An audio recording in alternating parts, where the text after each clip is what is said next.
৩ মাস পর আজ থেকে পর্যটকদের জন্য সুন্দরবন উন্মুক্ত করা হলেও দেখা নেই পর্যটকদের।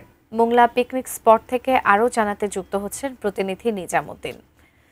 নিজাম, এখন পর্যন্ত আসলে পর্যটকরা আসতে শুরু করেছেন কিনা সুন্দরবনে সে বিষয়ে জানাবেন এবং এ বিষয়ে কর্তৃপক্ষ কি বলছেন সেটি আমাদের বলবেন। সূচনা আপনাকে ধন্যবাদ। যেমনটি আগের সংবাদে জানিয়েছিলাম যে দীর্ঘ ৩ মাস পরে আজকে থেকে সুন্দরবন পর্যটকদের জন্য উন্মুক্ত করে দেওয়া হয়েছে, কিন্তু সকাল থেকে তেমন একটা পর্যটকের কোনো দেখা মেলেনি। তবে বেলা বাড়ার সাথে সাথে কিছু কিছু অল্প সংখ্যক কিছু পর্যটক এই সুন্দরবনে প্রবেশ করতে শুরু করেছে। এই বন বিভাগ জানিয়েছে যে যেহেতু ৩ মাস পরে সুন্দরবন উন্মুক্ত করা হয়েছে, আজকে প্রথম দিন।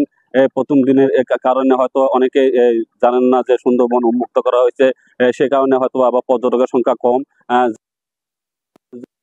বন আশা করি এদিকে পর্যটক ব্যবসায়ীরা জানিয়েছেন যে প্রথম দিনের কারণে তারা পর্যটকবাহী যেসব বোটগুলো রয়েছে সেসব বোটগুলো নিয়ে তারা বিভিন্ন ঘাটে অবস্থান করছে, যাতে করে পর্যটকরা আসে এবং পর্যটক নিয়ে তারা সুন্দরবনে প্রবেশ করবে। তবে আশানুরূপ ভাবে যেসব পর্যটক আসার কথা ছিল তেমন একটা পর্যটক আসে নাই। তাই তারা বোট নিয়ে হতাশ হয়ে বিভিন্ন ঘাটগুলোতে বসে আছে। যদি পর্যটক আসে তাহলে তারা সুন্দরবনে পর্যটক নিয়ে যাবে।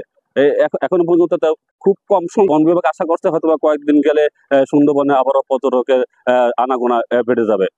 সুতরাং এই ছিল আমার কাছে পর্যটকের সর্বশেষ অবস্থা।